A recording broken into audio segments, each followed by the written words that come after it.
Well, hello there, Hello. and welcome to another week in Funky Frames. Seeing is believing. Right. Now, I always have my housekeeping to do. So oh, well, that's the wrong one. Let me just make sure that um we are up and we're live and we're going. So how are things going with you this week? Good. So, what did I do between this week and last week? I don't know if I told you that I went to a senior lunch. If I talked about that last week, a senior luncheon. No. Yes, I did. So apparently this a particular politician was having a luncheon for seniors, and I went to go meet a client who I was dropping off her new glasses for her. Yay! And big up to Sandra Davis, who Yay. invited me to come along to this lunch. So when I got there, one of the vendors said to me, if you wanted to join our organization, we take them as young as 55, so you could be a senior in training. Wait, somebody thought you were actually 55? No. So because I'm not 55. So I said, well, I'm a senior in training. So I went because the food was free. And let me tell you, senior life, that is something that we all need to be looking forward to because these seniors were on fleek, if you Were will. they? Yeah, they Okay. were. I mean, everybody, and we're talking like all people, all cultures, mostly not our culture. So we were like grains of pepper and a lot of salt, but even the salt must have been seasoned salt because they were like going in, like they had so much political acumen and definitely were on top of talking about the issues.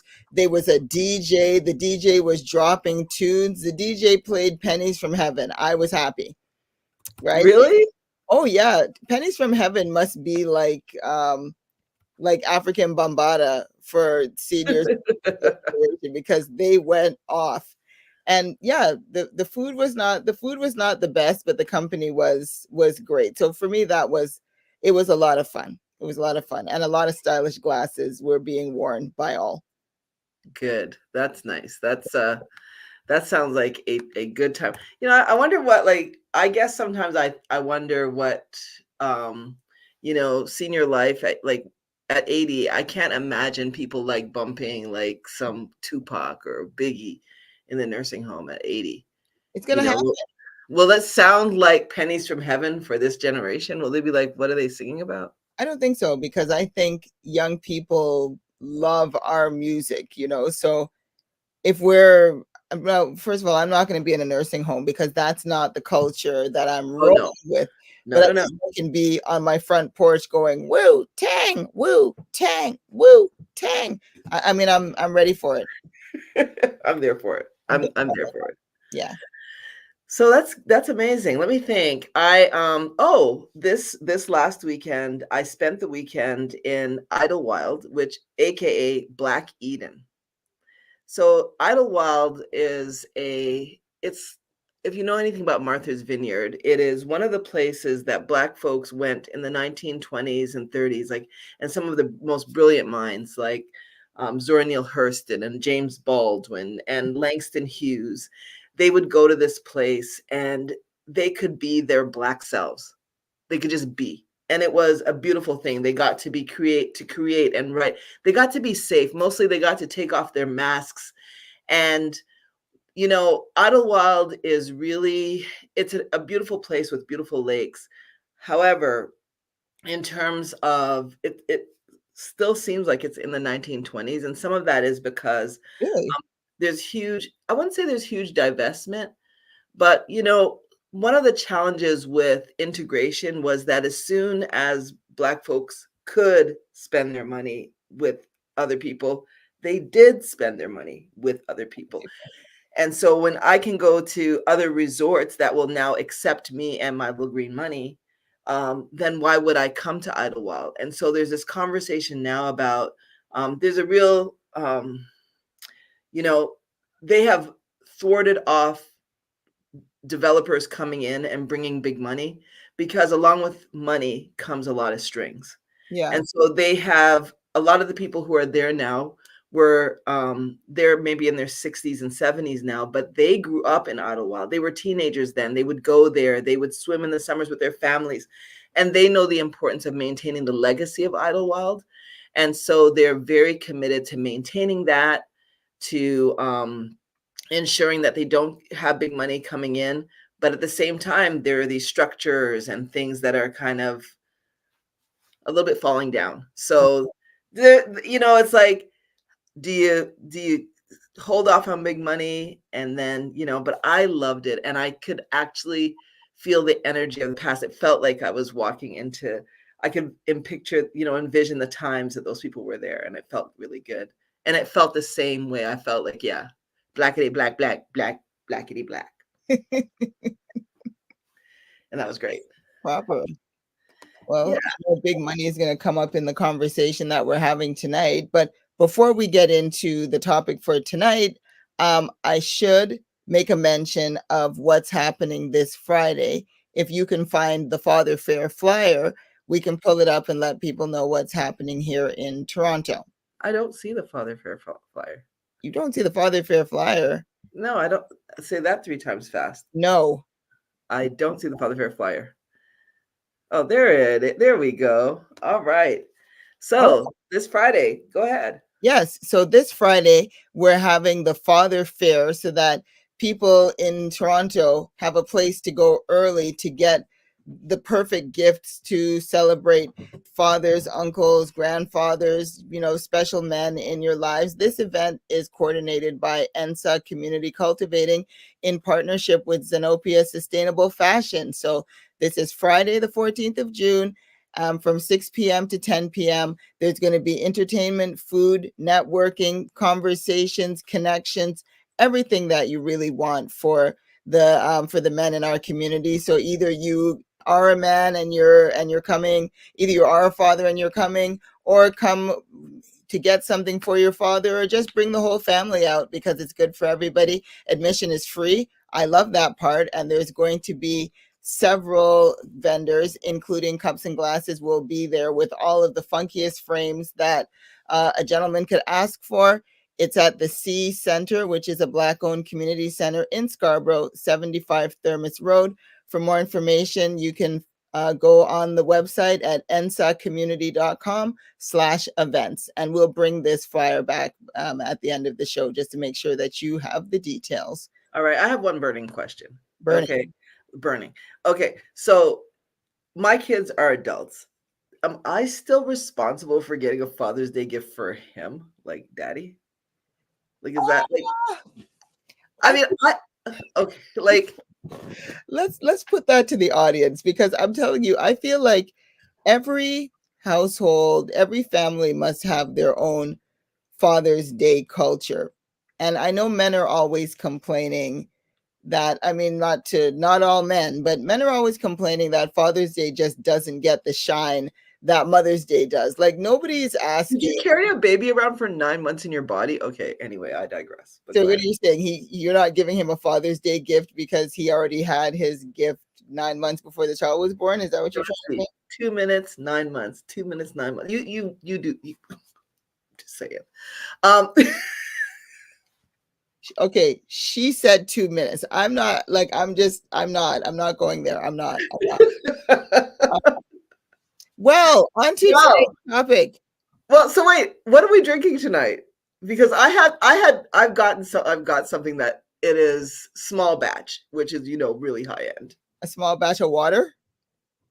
Just go ahead. You got something? Because I got small batch. That's like really. Okay, so tonight I'm experimenting with lemon, honey, and a little bourbon. I'm keeping it very simple. I mean, are you on ration? What is that? It's like a quarter of a mason jar. What's up? Yes. No ice, no nothing? There was ice. It melted, right? So the bourbon is left over because I made for an event that I went to on the weekend. We talked about that event last weekend. It was called Groovin' on a Sunday Afternoon, Specs, Shades, Sorrel, Soca, and Soul.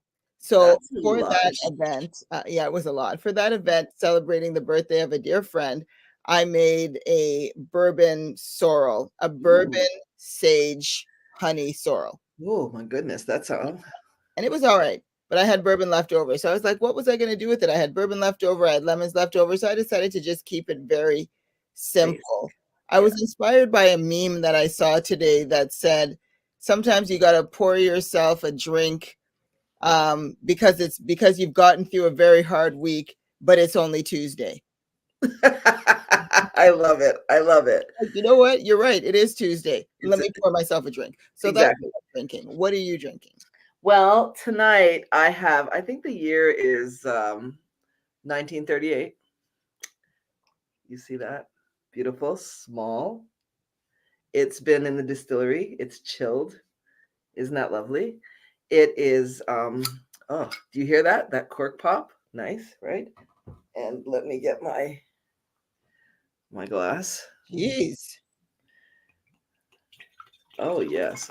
Got to do a little tasting here. 1938 water? How'd you guess? No, but How really, did you how did you guess? I mean, you know how I do. So good. I mean, so good. Oh yes. yeah, you look like you're enjoying that. I'm fancy too. I'm fancy with it.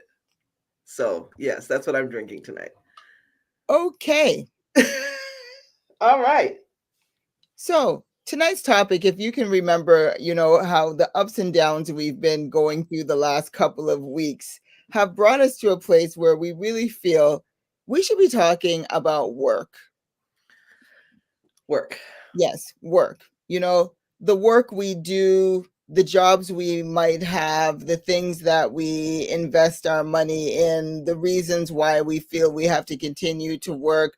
We're really looking at, you know, the model that has been followed, that society or North American society has been following for several decades now is, 8 hours a day, 40 hours a week for 40 years before you can retire and enjoy life. And the question that we're talking about tonight is that still working? Is that what you're doing? Is that what everybody's doing? Is that what you want to do? Or do you have some other idea of how we can exist in this world of work? And we really want to hear from you, but we also have a guest that we want to hear from her Yes. to share the conversation with us tonight. So we are going to welcome to the virtual stage Carrie Daniel. All right. Hi, Carrie. Hi, make sure your mic's on, Carrie. Of course. Of course. Yeah.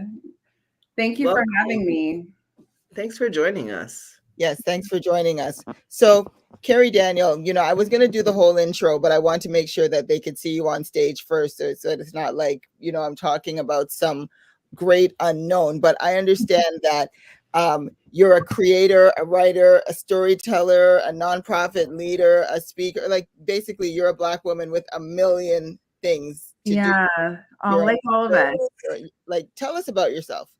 Yeah, I think I am like many Black women, where your cup is overflowing and with things, which is not necessarily a good thing, right? I think we need to kind of let some of those things go. But so I am a communicator by profession. So my background is in communications and strategy.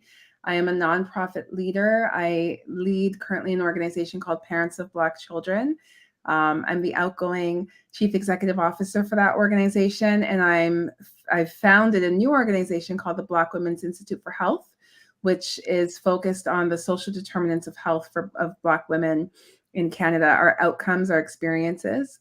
And then with all of that, so prior to Parents of Black Children, prior to all of that, I had started a blog and podcast called Woke Mommy Chatter. And it was really a platform for me to tell my motherhood story. And we talked a lot about work and how you bridge that, the motherhood journey with work in that space as well. And I dropped that a little bit to focus on the nonprofit work, but now I'm picking it back up, holding those reins, and kind of broadening that platform so that it's a platform for all Black mothers. So that's where I am. I'm doing all these different things and very much in the space of thinking about work as an employer, but also as someone whose work-life balance is non-existent, but also just doesn't look, there's no division. It kind of just bleeds into everything. Yeah. Yeah. Okay, well, let's get to know you. Like, we're gonna go start at the very beginning. A very good place to start. Mm-hmm. So, can you remember what was your first job? Yeah. That's a great. My first job, my mom was a nurse. No, yes. So my mom was a nurse, and when she trained in the UK, and like that typical immigrant story. When she came to Canada, she couldn't practice nursing, and my parents didn't have enough money for her to go back to school because you had to retrain. Right? It's like how we have all the surgeons driving taxi cabs, right? So she had to retrain. They couldn't afford it, and so she got a job eventually in a hospital doing medical secretarial work. And so my first job was, she got me doing the same thing. And they would put me in like a empty like surgery theater. And I would kind of sit behind the screen, and I would just have to kind of listen to the doctor and type notes. And that was my first job. How old were you? I was like 16. And at the time I was making, I think it was $13 an hour, which was a lot of money. That was double whatever the minimum wage was. Yeah. I was like so happy. So yeah, that was my first job. What about you, Kija? Do you remember your first job? Oh my gosh, do I remember it? Yeah, I worked at Pappy's. And Pappy's is now what they call Markham Station. That's at the corner of Markham and Shepherd. That Markham Station used to be called, it was a roast beef place that was like, it was, you know how they have McDowell's on Coming to America? Pappy's was Arby's, but it was called Pappy's. Arby's. Oh my God. They sold roast beef and pop and things like that. But the size of the restaurant that Markham Station was the size of the restaurant that I worked in. And I remember I started working there when I was 14. And at that time, you weren't supposed to allow students to work beyond midnight. But this guy broke all the rules. Like, we were there late, cleaning. And when I got the job, he was paying $3.05 an hour. That was my wage, $3.05 an hour. But was that a good wage for its time, or was that even is it as bad as it sounds, or was that minimum wage That was a little bit more than minimum wage. Minimum wage was probably like $2.90. And so he's paying me, but he also told me on the first day he hired me, he said, "I'm going to get my money's worth out of you." And he meant it. I mean, when we weren't serving roast beef, we were cleaning the bathroom. And he kept us beyond midnight, even though he shouldn't. And so what I remember most about that job, besides having to clean the bathroom, was how, it still carries over to how I live now. I decided I was going to quit, but I was going to quit and harm his business. Like, I wasn't going out without a big bang. And so I organized all the people out, and our busiest time was 4:00 in the afternoon because people left work and they came to get roast beef.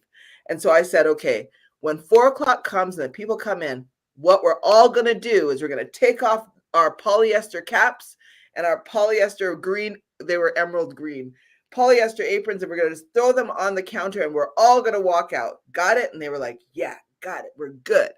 So 4:00 came, I whipped off my hat, I whipped off my apron, I threw it on the counter, I walked out the door, I looked into Pappy's, and everybody was still working. I think I could have seen that ending. Carrie and I knew where this was going. I mean, how does I think one person finally was like, okay, they came out, but he wasn't pressed because they stayed there. I was like, I thought you guys were gonna have cell phones. They're like, I thought you guys were gonna quit. And they were like, yeah, but the pop is free. We got as much free pop as we wanted. Like, who could walk away from free pop? So they didn't.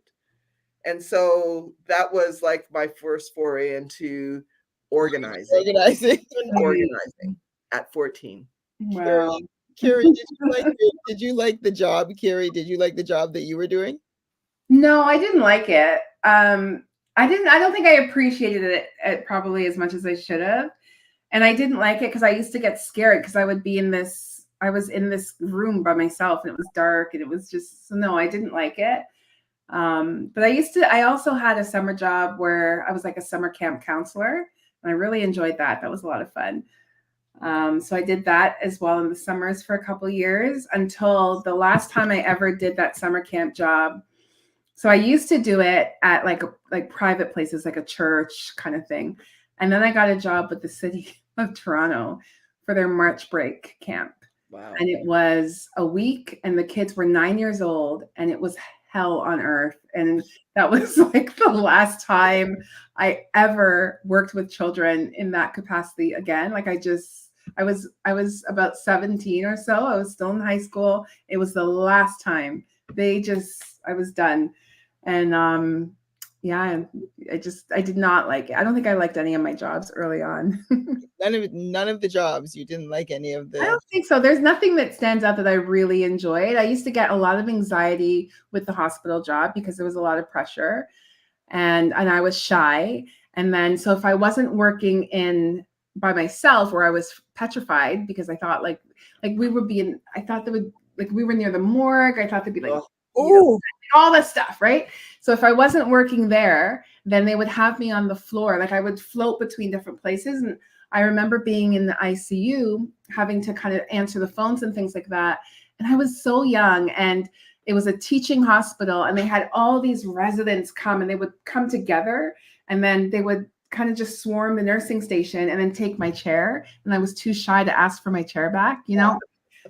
So no, I didn't like it. I had a lot of anxiety about that job. And then I liked the summer jobs most of the time until I got to the city of Toronto. And then I couldn't handle the kids. What was your first job, Nicole? I mean,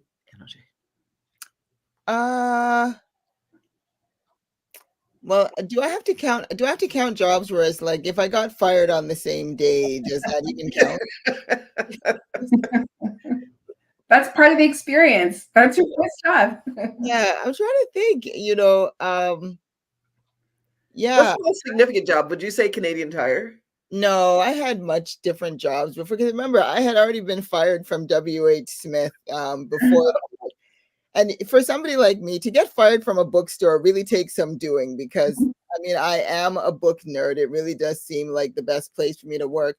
So I think WH Smith was my first job, but it was short-lived because I just have very strong feelings about logic and the way that things are supposed to work. And I don't like when things don't work well. And I mean, I don't like when systems are not set up to be effective. And this is even at the age of like 14 or 15. I'll be like, this is not working.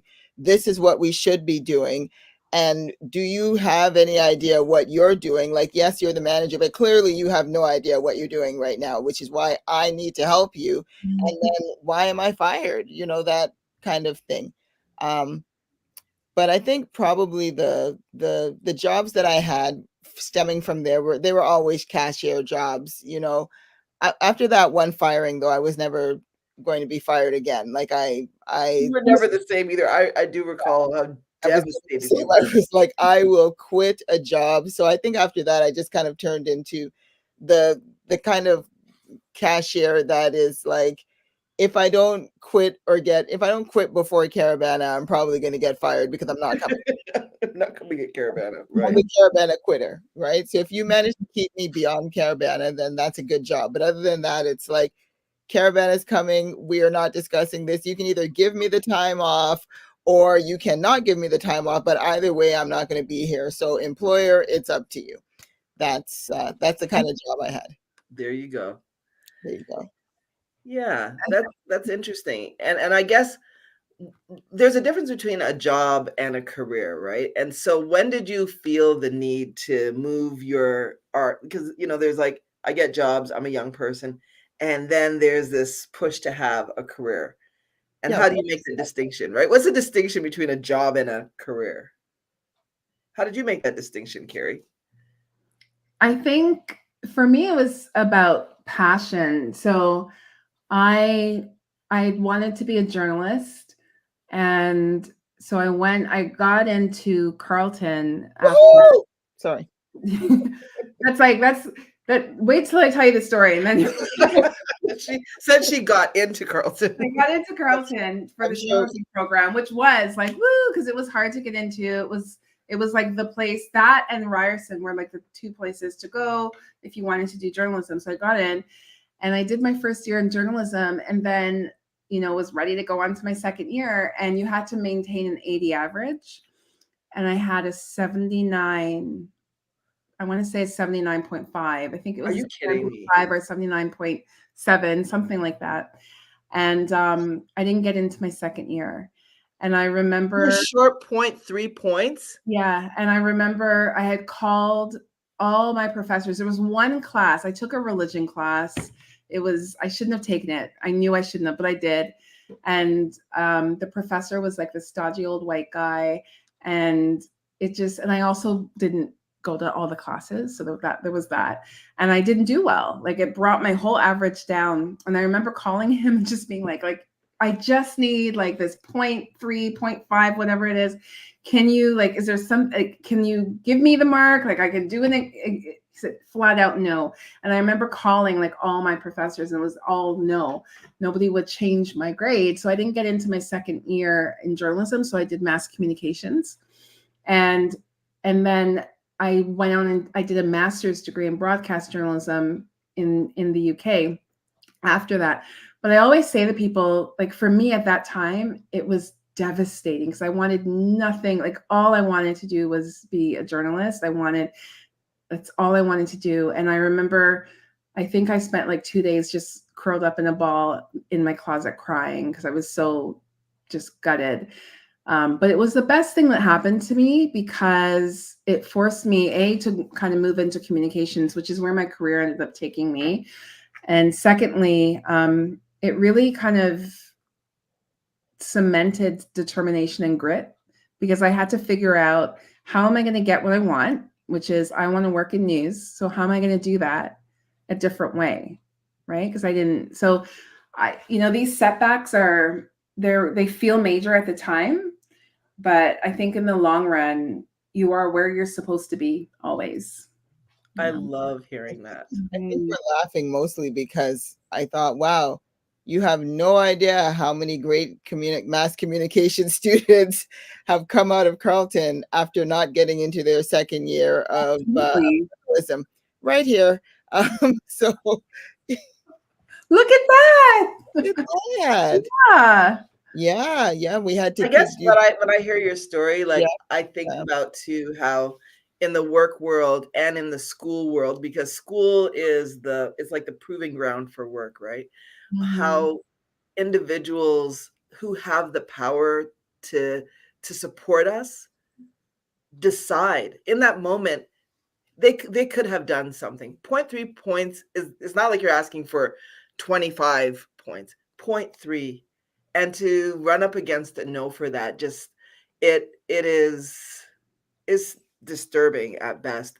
But it's really not supportive of people who are trying to make it. And to me, hearing that makes me realize that some of these things are set up to break our spirit. 100%. Yeah. And it's funny because looking back on it now, I was navigating that on my own. I was 19. I was 19. And I was navigating that on my own and calling people, professors and things, on my own. And I accepted their no. If I could do it over with this knowledge that I have now, it would be a different story, right? I'd be banging down their door. I would be fighting. I would be going above them. I go to the dean. Yeah, right. But I didn't know that I could do that. I didn't know the power I had at that time. And I think it's the same thing. And you're right, in the work world, I think, sometimes because we feel like we need the job, we need the money, we're going to accept whatever is thrown at us, when really we do have power to push back. And I think for Black women in particular, I really wish that more Black women would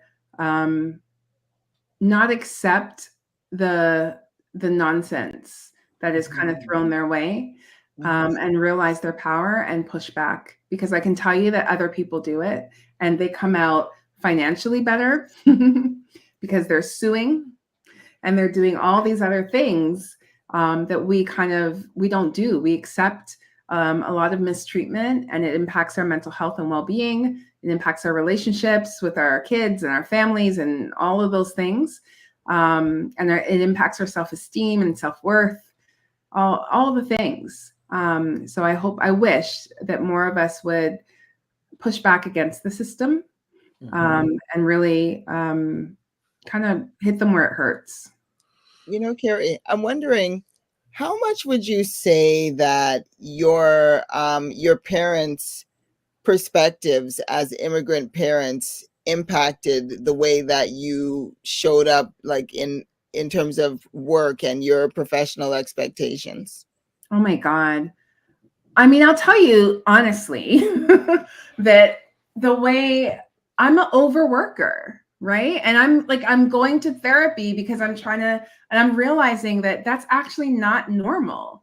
That is a very immigrant experience, particularly with Black immigrants, where it's that idea of you have to work, two times a day. You got two strikes against you. You're a woman and you're Black, and I hear that all the time. And you have to work harder. You have to work twice as hard.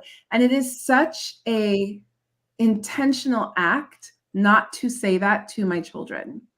Like, it is such an intentional act to not say to my daughter, who's 11, you've got two strikes. Like, I have to intentionally not say that. Not that I'm saying, I don't want you to achieve. I do, but I don't want you with that mindset of having to overwork and overprove yourself, because in the long run, it is detrimental and harmful to us. We are dying. We die younger. We have high blood pressure. We are leaving our children behind because we are overworking ourselves. We're not sleeping. We're stressed about work. We're doing all the things instead of prioritizing ourselves because we think we have something to prove. So I would say that the immigrant experience 100% plays into that. And it takes a lot of unlearning to not kind of walk with that mentality. It's really hard. It is hard. Yeah. I think that I would say for myself, I came out of a generation of what I call the assimilation generation. So when my parents came here, their whole thing was they wanted us to fit into Canadian culture. They wanted, and so that was fit in at all costs. Like, speak better. Don't speak with an accent. Don't, be Canadian. Be perfect. Be perfect.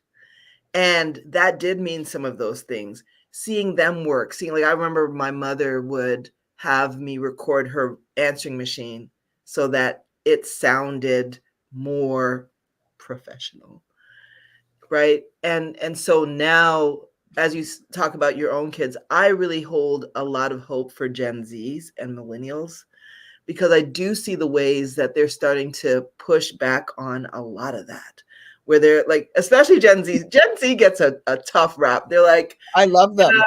I will not be coming to work today because I'm stressed. Okay, so I'm going to be sleeping in. Oh my gosh. But it's so true. That is so Gen Z. Yeah. Yeah. Gets up on a day when she has school and she's like, I'm taking a mental health day today. And right. Yeah, she's like, I'm taking a mental health day. I'll be in my room. And so there's that part of me that just wants to say, hey, where's the resilience? Shouldn't you push through? She's like, I have a headache, I'm staying home. Shouldn't you push through? But I know good and well that she shouldn't push through. But yet I'm still torn inside that she actually is taking this time to focus on her own self-care. Like, we say that we want them to do this, but at the same time, I didn't realize that self-care meant you're just going to take a day off from school because you feel like it. It's hard. It's hard to reconcile that, but I know they're going to be healthier for it in the end. But for us, I know for Gen X, we push through. We don't talk about anything. We keep it all inside. We don't complain. We don't rest. We don't let anything out. You know, it's not healthy, but it's become so normal. Exactly.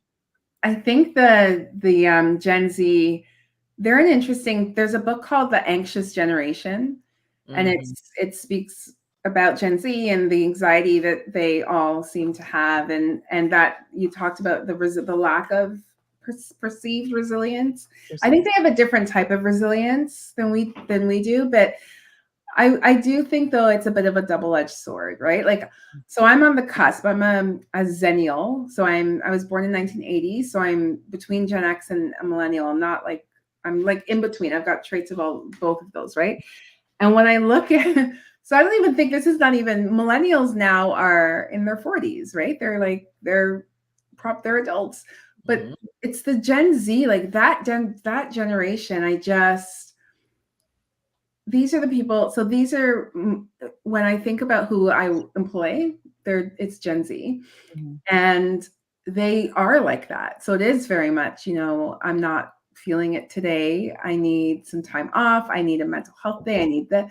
And they're very used to even the idea, I'm working with people in some instances where they've never worked in an office. Like they've never had to get out of bed, travel through traffic every day and go into an office and do your job. They roll out of bed and onto their laptop. Right. And sometimes they just stay in bed and they're working from bed, right? Or they're going off in the middle of the day to do whatever. And so it's a very different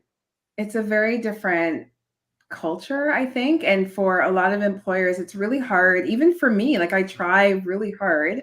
And I think that I'm flexible. And as building organizations, we want to build organizations where people feel comfortable to take the time that they need. And we're very flexible, but it takes some getting used to work with this younger generation because they don't care. And they're also more willing. What I love about them is that they're willing to walk away from their job. Yes. Yes, I love that. I think more people need to do that because I feel like if you can, things only change. You can only drive change if you're willing to kind of give something up.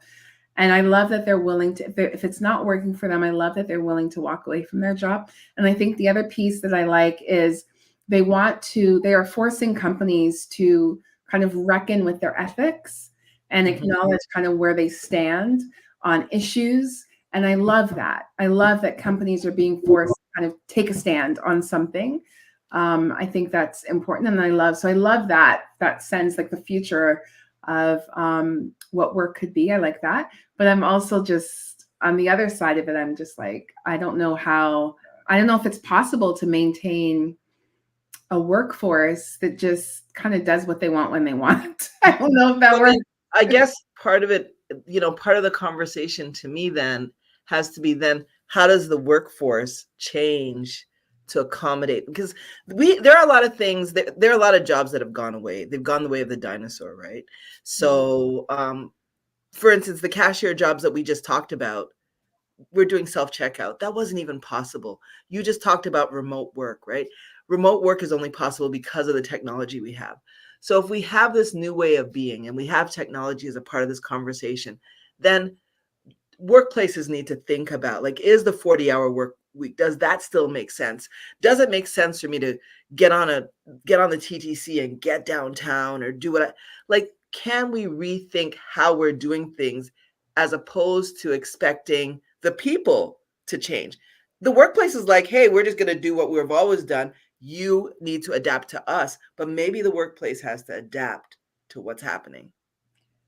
You know what I think is interesting about that is I feel like workplaces have said no. And it's so interesting because what I'm seeing is workplaces are so ingrained in terms of the way in which our society is set up that we need people to physically come into the office. So it's not about work necessarily. It's about the economy. It's about all the other things.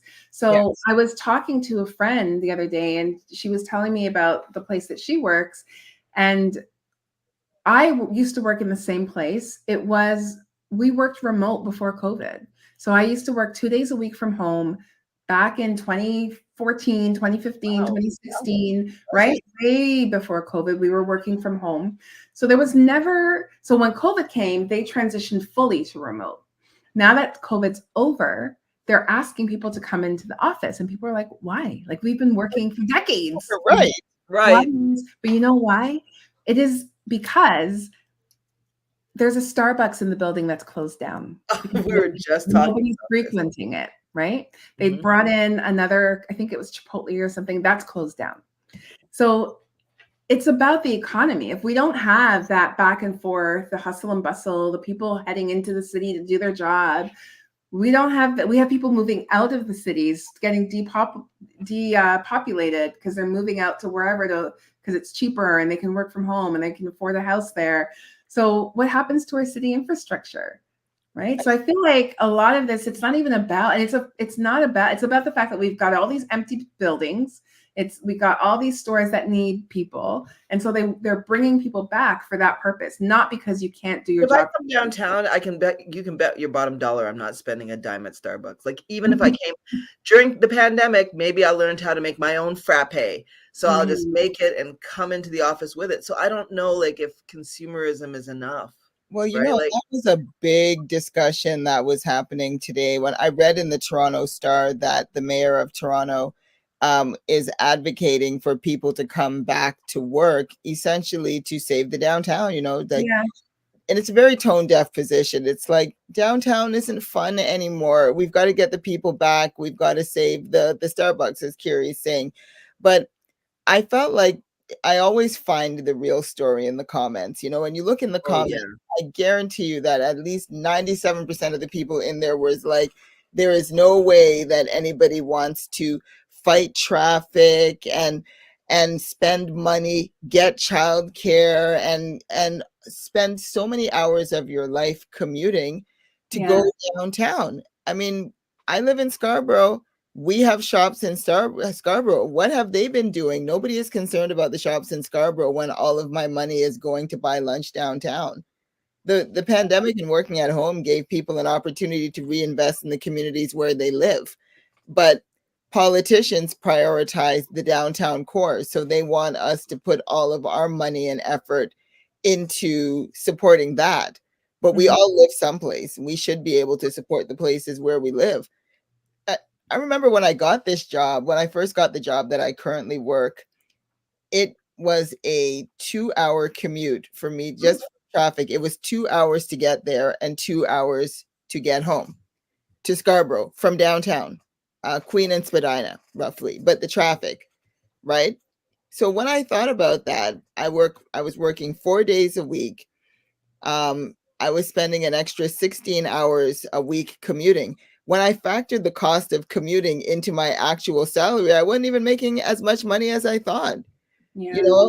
Having to take that time and then still take care of my family and my responsibilities at home. And that's one of the things I appreciated about the job is the fact that I only work 4 days a week. They would like me to work 5 days, but I can't because I need the extra day just to catch up on all the things that I don't have time for in my regular day. So companies are not thinking about us. Industry is not thinking about us. The economy is not thinking about us. We really do need to think about ourselves more. Gen Z is doing it, but the lesson really needs to be on us older folk to think about what we could be doing differently. But I do think that jobs also weaponize money, right? Like, so it's like, oh, if you want, because there's no way that you can get off the hamster wheel of work if you live in a city like Toronto and you've got to pay for your housing and you've got to pay for childcare. How do you make that break? Like, a Gen Zer is probably living at home with me, right? And so there's a possibility that they have a foundation, or they can figure that out, or they can live collaboratively with others. But that is the drug. Like, the drug is you're working for money. You're working because you need to live. And so how do we break the back of that thing? Because to me, like, outside of work, there's purpose, right? And I think if nothing else, the pandemic taught us that you can be here today and you can be gone tomorrow. And that was a big wake up call for everybody. Like, if you can die of COVID, just die, like be gone, which I live in the States, 1 million people died, right? It gave people this sense that I don't need to just be working for the sake of money, because my purpose on this earth is not just to pay my gas bill, but I need to be working with a real purpose. But how do you jive those two things? I think that's the key difference with Gen Z, right? That is they're motivated by purpose. So they're not out looking for a job because they need to live. They are, and they don't have to, because like you said, they're maybe living with parents, they may be having a couple of roommates where they can split whatever, and they're not interested in buying a home because it's too unaffordable for them. So it's not a goal, right? That's a millennial dream. So they're purely motivated by purpose. And I want a job, and they're taking their time, and they're going to find the right job that's going to, you know, fit with their whatever it is that they feel like they want to do, right? Or to leave in this life. And I think that's one of the interesting things about the Gen Z generation. And I think the question around employment and how do we change the structure?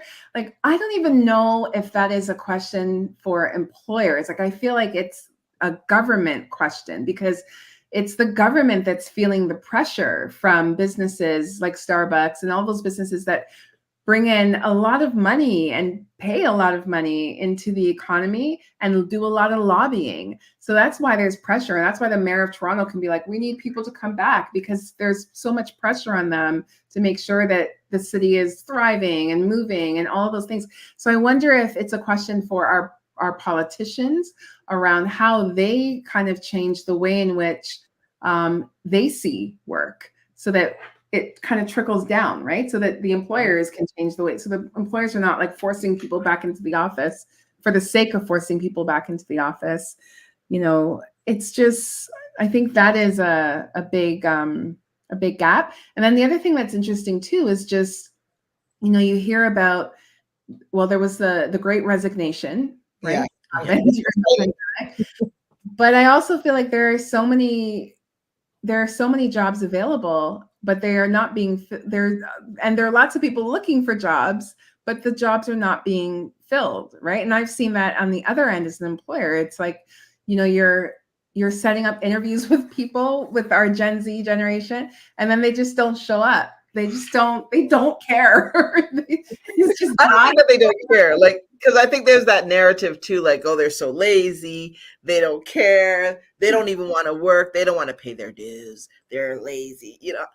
And I think it's some of what you just said. It's purpose, right? Mm-hmm. So if the job isn't purposeful, and it doesn't, when I go home at the end of the day, I don't feel like I've, you know, left this world better than when I got up that morning. Why am I doing it? Or sometimes I don't even know if it's that pie in the sky, you know, like sometimes people think, you know, Gen Z is just all about like, I need to feel, you know, the universe needs to guide me and all of that stuff. But I don't think it's always just that. Sometimes it just comes down to logic. You know, I see a lot of the same logic that I was employing when I was getting fired at that age. Like people say, Gen Z doesn't want to work. I think, do you want to work? Do you want to work like this? If Gen Z is looking at us and we're tired and we're stressed and we don't have any time for vacation, we're not traveling, we're not going to the spa, there is no joy. Why would they sign up for this? Yeah, we're not doing a good job selling it. We're not selling them on work. We're barely selling ourselves. Today, I literally sat at my desk with my coworker and I said, you know what? I want to be a 1970s white man. I want him to tell me, how did he work one job with no degree? Because you didn't really need one back then. He was probably a shoe salesman like Al Bundy. How did a man work one job, pay for his house, have a wife that stayed at home, paid for that too, sent his children to college, and all of that on one salary? Well, our parents lived at Oakwood and Vaughan, and their rent in that first apartment they had was $8 a month. Okay, but that's of its time. Right. And so that 70s white man, that Why was of is his it time that too. you could be a couple in Toronto today, you could be two partners that both have full-time jobs and still not able to keep up with the pressure of all of your bills. The price of everything is going up, and you still have childcare, transportation, and all of these things that were kind of alleviated during the pandemic when you could stay home and you didn't have to pay out for them. But they're trying to make it go back again, and people are not willing. So it's not just Gen Z. Some of the rest, There's some resistance, there's and a lot of resistance. I feel very excited about the possibilities. Like, I know this sounds just really mean, but I'm like, I want to see it start to fall apart there, because the economy is based on what Carrie, what you were saying, you know, like they want us downtown, but we also are talking about, like, if we want less, right? Like, I don't need any more TVs. I doubt it. Right. I don't need, like, I mean, my TV's working just fine, but they're constantly producing it. We are living in an age where it's like you make money to consume. You make money to consume. So what if you just stop consuming? You consume less. What happens to this system that's built on just us consuming? Yeah. And I think that's like a very, like, you see that a lot with the younger generation, is there's a focus on less consumption, more maybe higher quality things, or even like looking at things like tiny homes. So they're not aspiring to buy like a McMansion, or they're good. Like, let's just get this little tiny home. Or what was the other one that there's tiny homes, and then there's oh my God. RVs. No, it's not RVs. It's like you can like literally just build. It's like, I can't remember, but it's prefab thing. Right? The house in a box. Is it the yeah, something like that, but it's like really small. Anyway, so things like that, like that's how they're gonna live, and they're happy to do that. And I think it makes a lot of sense. I feel like I think that with Gen Z and this younger generation, I think the other piece too is that the work looks different. So even for me, like, my parents are the boomer generation, and it was difficult for them even to understand, like, you're working. Like, my dad will still call me in the middle of the day. I'm like, I'm working. I'm working. Yes, I'm working from home. Yes, I go off and I'm doing, but I'm taking a call in my car. You know, I'm on my, like, I'm working, but it looks different than what it did for them, where they had to go in and sit in fax and do all the things that you did back then, right? And so I think it's the same thing for this newer generation. Their work looks different. Like, someone was saying to me, you know, many people make a really good living on YouTube doing streaming or whatever you do on YouTube, and that is a legitimate. There's been this attempt to kind of delegitimize, or to kind of put down the influencer kind of career. And people were saying, what I was reading was that a lot of that is misogynistic, because it's a lot of young women who are making money and making a career out of doing influencing. But it is a legitimate career where people make actual money and wages doing this kind of thing. My sister is currently in the UK, and she, with her job, she goes in and she does assessments on rental properties. And so she met this young lady who is an influencer. She has a beautiful condo somewhere in London. She's going off. She's a travel influencer. She's going off to travel for 3 months. She's just, this is her job. And there's so many people like that. And so I think that the type of work is also changing, and a lot of younger people, and even a lot of, I would say, millennials as well, are looking to kind of build work for themselves. Yes. And it's entrepreneurship, but it's not a typical brick and mortar entrepreneurship. It's a different type of entrepreneurship. It's a creative economy, you know, and the thing is, for the last 100 years, we've been living and working in what we call the industrial economy. The industrialization started in 1900. That's the first automobile started, and it rolled off, and we were all working factories and then teaching, and now we're in a new economy, and workplaces have to catch up with that. We do. I've seen universities start offering certifications in influencing. which I think is Really? Is that true? Oh my God. Yeah, You're joking. ridiculous. That's Right, the because they gotta get their money out of it that's too, the right? industry right there. It's dying. That's how you know it's dying. Yeah. I find it funny that, that you were just saying, Kiri, that people tend to look down on influencing as a career. And I think about us as Black people, and immigrant people, how many of our parents are still in the lawyer mindset. They want their child to be a lawyer because it is the thing that they hold in the highest regard. And if it's not a lawyer, it's a nurse. If it's not a nurse, it's a teacher. Everybody always wants their child to get a real job, right? And if you say, like, I'm going to be an actor and I'm going to be a musician, nobody ever sees that or saw that as a viable employment. But, and we think, oh, you're never going to make a living that way. But then when I come home from work, I turn on the TV. I'm not watching lawyers read law books. I'm watching what is on TV. I'm watching actors on TV. I get in the car, I turn on the radio, and I listen to people who make music. We consume so much. We don't even see the way that these endeavors are actively a part of our lives. We do not value it. The whole Everything starts with pandemic, art, right? everybody Like everything. you sit on art, you sit on your couch, you never wonder who designed that. You look at pictures, you read a book.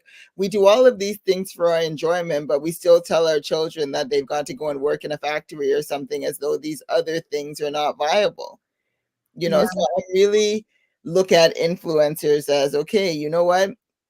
It's meeting a need for somebody. As long as you're meeting a viable need, it's a viable way to spend your time. It's a viable occupation. Yeah. And I think, there's so many, I always say to my kids, like, I don't know. I want you to go. What I do want is I want you to get a good education, but it doesn't matter to me what they do, because I feel like I can't even imagine in 20 years what this world is going to be like. There are going to be jobs and there's going to be opportunities that haven't even been thought of at the moment, right? And so why limit yourself into thinking, I mean, if someone has a passion for teaching, go ahead. But it's interesting, like even with teaching, like it's so hard, they can't find teachers anymore because fewer people are going into the teaching career, right?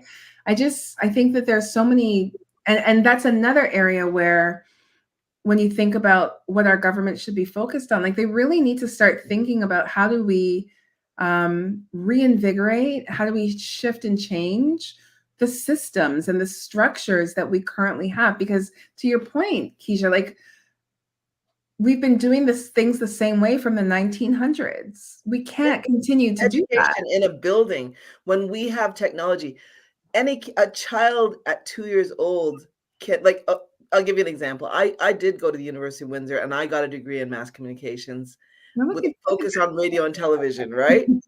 Radio and television. A 5-year-old can pick this up and do what I learned to do with my degree. My degree is just in video making. I went into student loan debt, and a 5-year-old can use this and with an iPhone and make an entire movie. So if we can do that, right? It is time to really shift this. And I'm reminded of a quote, Toni, in her book, Beloved, Toni Morrison had a quote that it really just resonates for me. She says, freeing yourself was one thing. Claiming ownership of that freed self was another. And so I think about the ways that our ancestors, like my grandmother used to say, she worked in a tobacco factory. And she used to say to me, you don't have to work like me. You can work different. I'm not saying you don't have to work, but you can work different. And just like you just said, Kieri, she didn't know what that different was.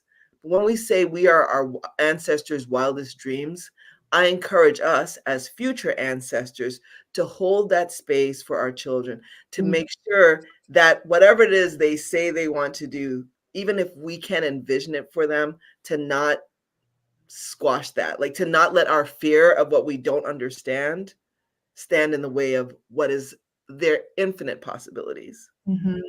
I agree. And I think, when we think about even with this AI technology and how that will shift and change work, I just think, I mean, people seem to be running scared, but I'm like, we need to embrace this and think about all the opportunities. It's not about, is it going to take jobs from us? No, like there are going to be so many other opportunities that come out of this space. And yeah, I just think it's so exciting and just such it's an interesting time in the world of work. So in your perfect world, what does that world of work look like for you? for I you? think for me, I mean, I'm a classic Zennial. I think I'm a bit old school and newer school. And so I do think that going into the office is important. So I would say in my perfect world of work, it would be the bulk of work is working from home. Maybe once a month, you're in the office space with your team, able to connect, that kind of thing. So having that kind of balance and having the option, I think, is important. And then having flexibility within the work. When I think about how much time I spent commuting when my kids were little and they were in daycare, and I would get there at 6 o'clock and the daycare would have them waiting all dressed up for me. And I just think now that I've been working from home full time, I'm like, I've missed so much. And so in my perfect world, that wouldn't be something that parents, not women, parents wouldn't have to make those kinds of choices. There would be more flexibility in terms of how we manage childcare, how we manage school. I think the one thing we haven't talked about is the fact that school and work are at polar opposites. There's this dichotomy. School expects you as a parent to be available at 2 in the afternoon to go to the school and help them with whatever they need help with, or to drop this off, or to, like, we don't talk about that enough. 70s. They're still on the 1970s schedule where Mhm. that man had that job and the wife is at home and ready to pick Mhm. people up at 3:30. Yeah. We all work until 5:30 now, and we have to, because the financial needs of the culture dictate that we all need to be working, but school acts like that never happened. Yeah. So in my ideal world, that would be a major conversation, and it would be a major shift, because I think that that's also that's a big issue in terms of work-life balance, and what that looks like, and the impact it has on for families and their outcomes. Yeah. That's an excellent point. Yeah. I think in my perfect world, I would still go back to that logical teenager I was, and I would say that the work that needs to be done in the way that works best for the person that's doing the work. And the issue that I have now is that workplaces are kind of set up to be one way, and then if you don't fall within that way, you struggle, right? Like, you work 9 to 5, but if you're a parent that has to pick somebody up at 3:30 or drop your kids off at school at 9, because heaven forbid they can't be on the playground before a certain time of day, then you end up struggling. And I think I could get everything I need to get done between 10 and 2. Mhm. Why not? Why can't we have the 4-hour workday that would still allow us to give the most work and yet still be available for our families? Because as soon as something goes wrong with their families, who do they blame? They blame the parents that didn't have time to do anything for them in the first place. This must change. And then some people will say, "Oh, it's not fair that parents who have kids only get to work 4 hours a day. I want to work 4 hours a day." I'm like, sure, why not? As long as the work gets done, it should be about deliverables. What is it that you have to deliver? And if you can deliver it in the time that you say that you can do it, then do it. And if you can't, then you're not doing a very good job. That's what I would see as a perfect work world. Well, in my perfect work world, I call it the care and share economy. Like I'm really interested in leaning into conversations that allow us to care for each other. Like I don't know if everybody has to work in the same way. I do think that there are ways to incorporate back into our lives our elders. They play an important part. So if they can be like, when we talk about childcare, we did come out of an environment where we had our elders as a part of that. I also think that it's important for people to have basic universal income, because if we had that, there's a dignity to having the money to be able to just meet your basic needs. It shouldn't be out of reach. Like one job should be enough. So how do we make sure that we care enough about people and that we're sharing in that labor? So my perfect economy, we shift from this notion that we're selling our labor and the only people who are getting rich off of that are these oligarchs who are boasting about their profits. I'm going to All the those huh? and going to the moon on And going to the moon on our dime, right? with your money, right? And if I could wave a magic wand, every job that I ever had, including Pappy's, would be responsible for making sure that I had some money that came from my labor because I poured into that. So I shouldn't work hard and then only your heirs should become millionaires and billionaires. That shouldn't be. So I want us to care about each other. I want us to be mindful of the fact that Black folks in particular, like these people owe us a debt. Yes. Wow. They owe us a debt, right? Our ancestors worked and were undercompensated, not paid. So I can, in good conscience, continue to pay to work for people who owe a debt. And I want us to prioritize rest, prioritize our wellness, prioritize our health.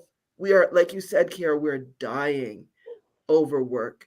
And so when we have that, I think all these pieces are so critical.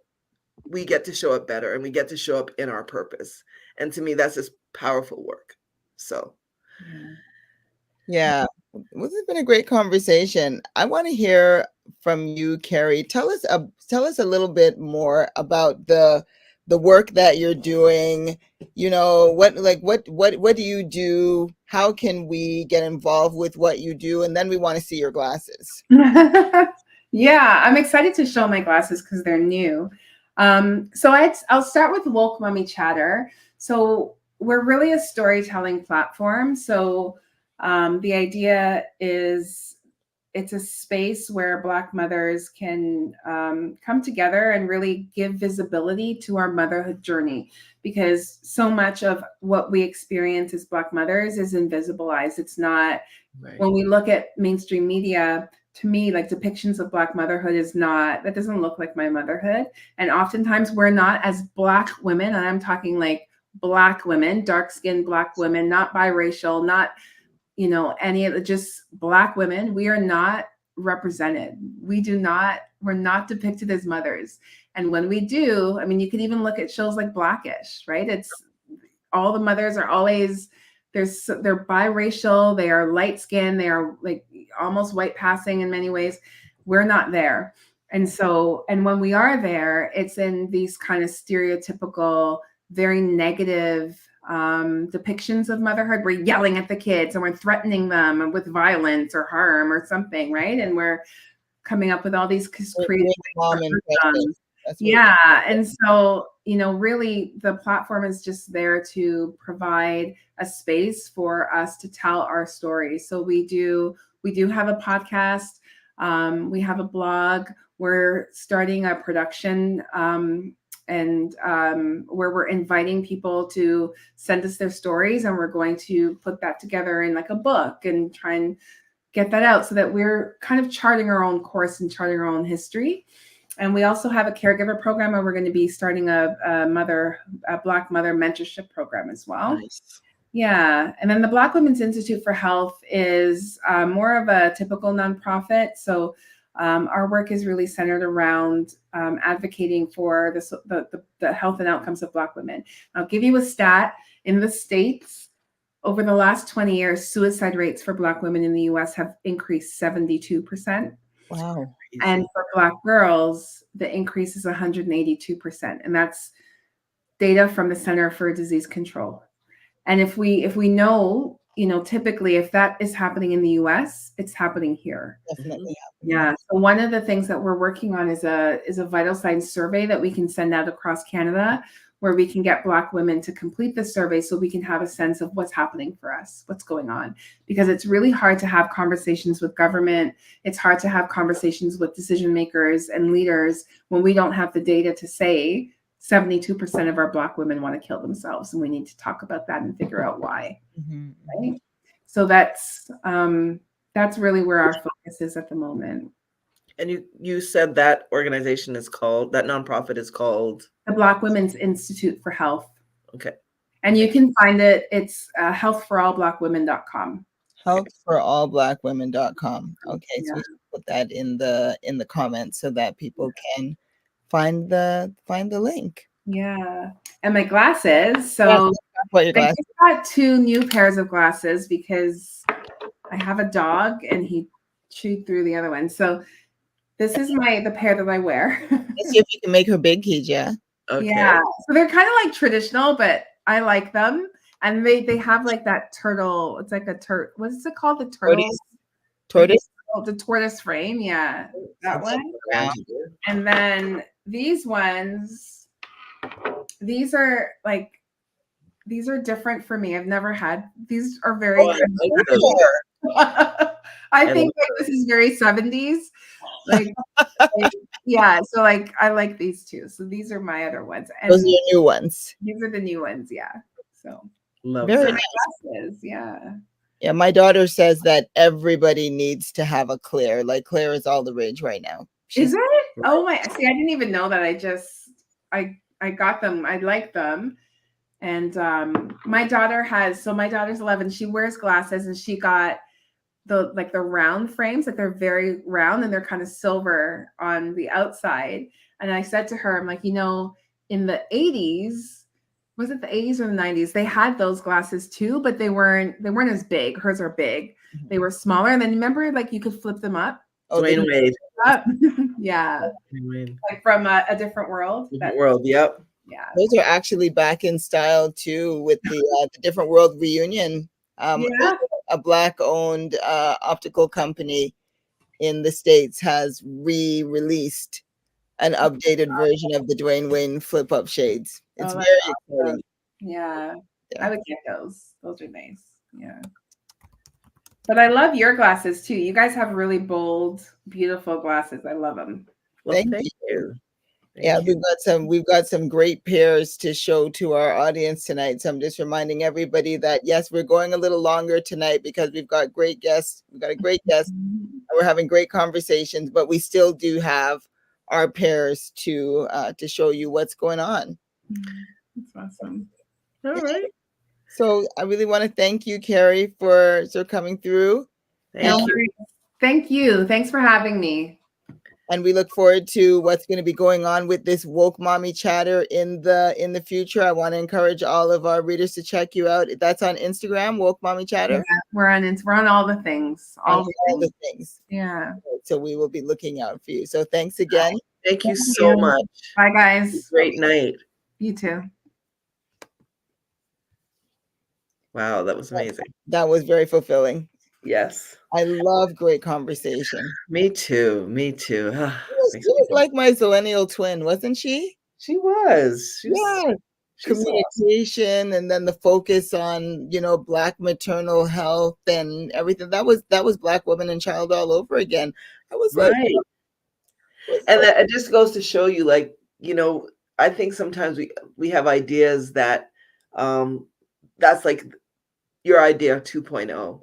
And so we have the capacity there are no new ideas. They are just ideas that have been reinvented, reimagined. And done differently. And so many ways better. I mean, Black Women and Child was at a time when there was no social media, just an on-paper magazine that we tried to get into as many hands as possible. But now seeing what's possible, the conversations that are possible to be had using social media, using web and in person, Carrie's commitment to seeing people in person is such an important part of this. So I'm really excited about what she's going to be doing. Thank you, Carrie. Thank you. So, all right, we're going to be quick about it. We're going to be quick. So what we have for you tonight is we're looking at both sides of the work experience. So on one hand, we're going to have some very neutral, you can wear them to the office, but they don't have to be boring kind of frames for people that like to tone it down a little bit. And then we have another collection of what Keija would probably call F the establishment, I'll do what I want. so, so three of each. So what should we start with, Keisha? Conservative. Okay. Shall I say that again? Conservative. Or maybe you could just show us your first pair. Okay, so in my first pair of conservative lenses or frames, Frames. I've gone with a tortoise. I'm actually pretty impressed with my outfit tonight, so most things are kind of matching my outfit. Okay. So this is a green tortoise.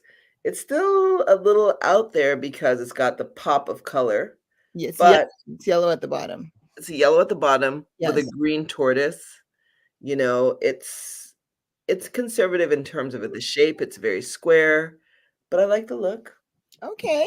And I think that's an important part of choosing glasses, because the kind of glasses that we provide, I don't know if I don't have that many things that are like 100% boring. Like they're maybe going to be conservative in the color but with a pop of something exciting in the shape, or conservative in the shape but crazy in the color. So yes, these are conservative, but green tortoise is very different. It's very different. Yes. Mhm.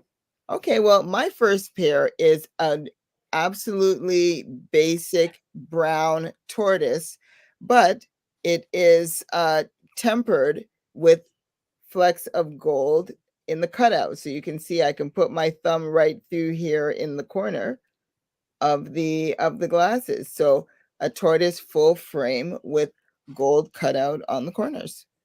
Oh, I like that. Again, the shape is similar to what I had on. However, you've got that sort of nasty, Nasty. nasty naked look right there in the corners. Okay, you're You're just showing skin.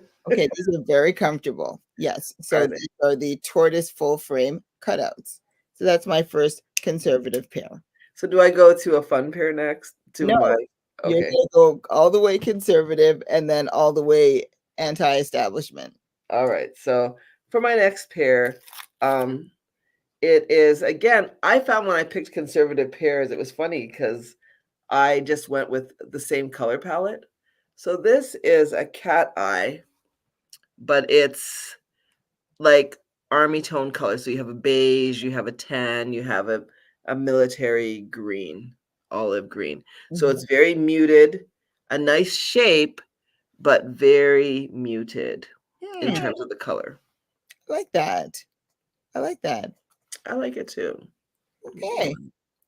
Well, my second pair builds on the standard tortoise. I think all of my conservative pairs were about tortoise, but this one is a squared cat eye tortoise with a pink pop of color and kind of Mm. like a leopard print looking action here at the side.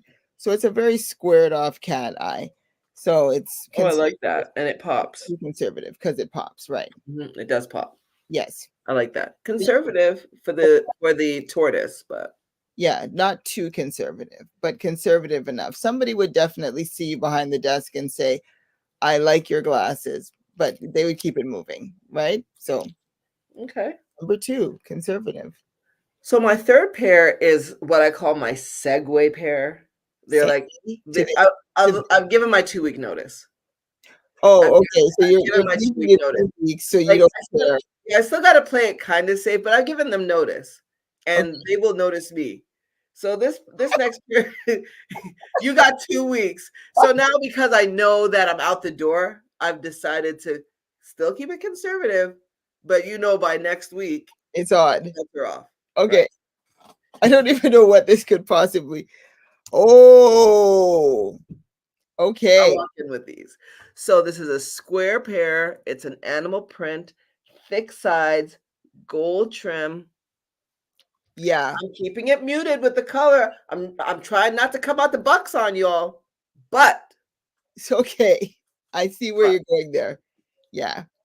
Okay. Okay. give Yeah, me that's notice. definitely That's you got easier. 2 weeks. You got two You got weeks. 2 weeks. That's it. All right. My third conservative pair, again with the tortoise, but a very different shape. So these are the Infinity Tortoise. Nice. Infinity Tortoise brow line, because the main thrust of the color is across the top, but it's clear at the bottom. Infinity, like the symbol. I don't know. Maybe the infinity is saying, I won't be working here forever, even if these glasses are infinity. Those are nice. So it's different. Very neutral, but the shape is very different. Very nice. Okay, I know you're just trying to run to the anti-establishment. Chomping at the bit. I'm chomping at the bit. Yes. Oh, did you notice I got my little manicure? Ew. Yeah.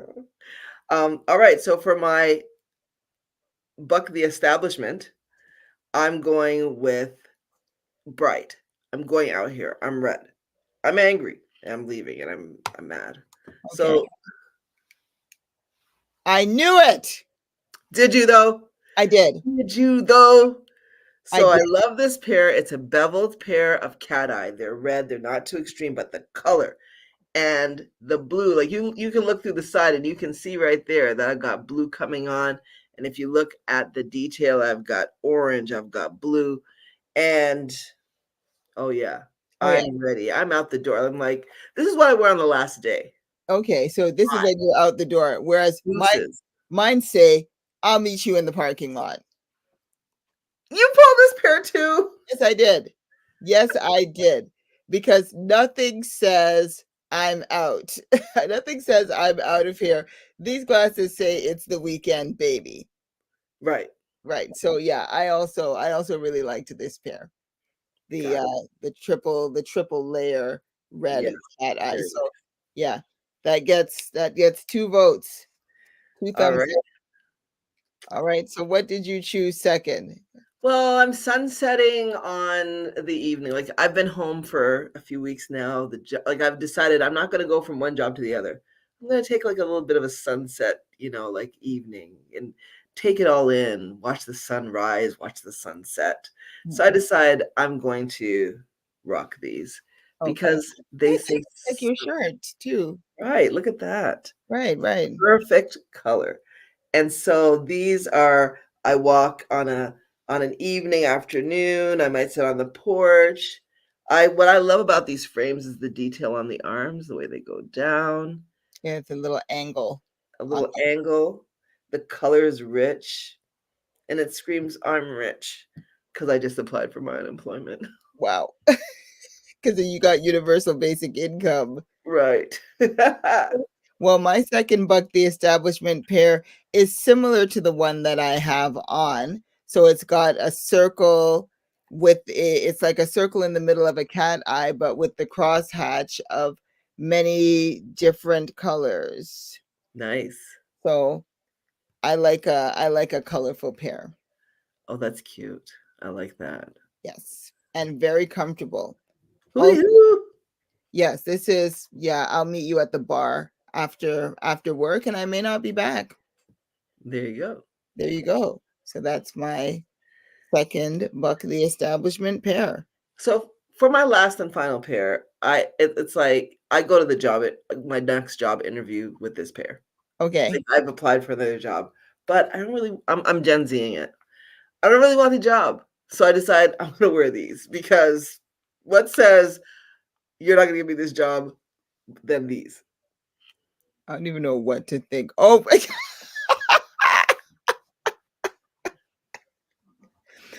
There's only one job you could get with a pair of glasses like that, and it had better be an entertainment.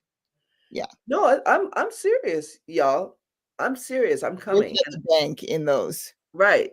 So I love this pair. It's like, I like it too. It looks like eyelashes. Yes. Yeah. And those are also available in black and yellow. Black and yellow, black and yellow, black and yellow. There's also a pink and maroon version if you really want to go. If you really want to go there. Very cute.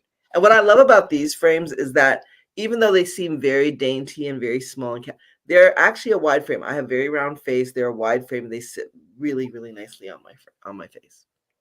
Well, my last pair is where I decide that I'm going to summon my inner diva. Like when I saw these, I was like, I am Grace Jones and Eartha Kitt and prints simultaneously. That's what I found in these glasses. So yeah, I'm not Oh, yes. Yes. doing any job. I'm just gonna get my guitar and then just go out there and just rock it out. Right, because that too is a job. Yes, it's work. I don't know if it's a job, but it's more fulfilling work. So I'm an artist in these glasses. I sing, I play, I paint, I do pottery. That's what these glasses say. That I'm sounds like a I'm dream a life. free woman in these glasses. I love those. Yeah. Yes. Very nice. So those were our picks. All right. I don't think we have to do a run through because we went through those pretty fast. Yes, we did. And so I'm gonna ask you if you're watching on the replay and you want to see them, just drag your little finger along that the little button on the bottom and rewind. Rewind. And if you have comments if you're watching this in replay, put your comments in. Comment. Let us know what you think about our conversation around work. This is not the first. We're in the process of reimagining a new world. And sometimes, what we know as African people is that we always need support in the transitional phases of things. Like that's what rites of passages have been about traditionally. Because it's always comfortable to be where you are, but it's always a little challenging to get there. So if you're trying to get there, we're there with you. And seeing is believing, right? But tell us about yourself, right? Like, tell us what your first job was. Tell us how much money you made. Tell us what your worst job was. Tell us what you'd rather be doing or how you'd rather be working, or what's your perfect work world. What's your perfect the way we work? Or, I think it was Eartha Kitt who said, I don't dream of work. So The dream of labor. do not dream of labor. So yes, don't tell us your dream of labor, but tell us your dream of life. Of life. Of life. That's right. And let's pull up the flyer for Father Fair one more time, just because we really hope to see everybody out on Friday. So remember, there's going to be all kinds of vendors there, including myself, from cups and glasses, to really show the men what selection of frames I have come up with for your trying and buying pleasure, because I've had too many men accost me at other events and say, yeah, and I have nothing for the man dem. And Father Fair is where you're going to see that we actually do have something for the man dem in the man dem market. So All right. see you on Friday, everybody. All right. And so with that, I want to say have a great night. It's always a joy. I shall see you next week. I know we have another special guest. And so I look forward to having this conversation again. And in the meantime, in between time, everyone, keep your eyes open, see what's around you, and book an appointment, get a consultation, and we will bring out our frames to you, meet you at a coffee shop, or bring you to wherever so that we can fit you for your next favorite pair of frames. All right. Have a good night, everyone. Good night.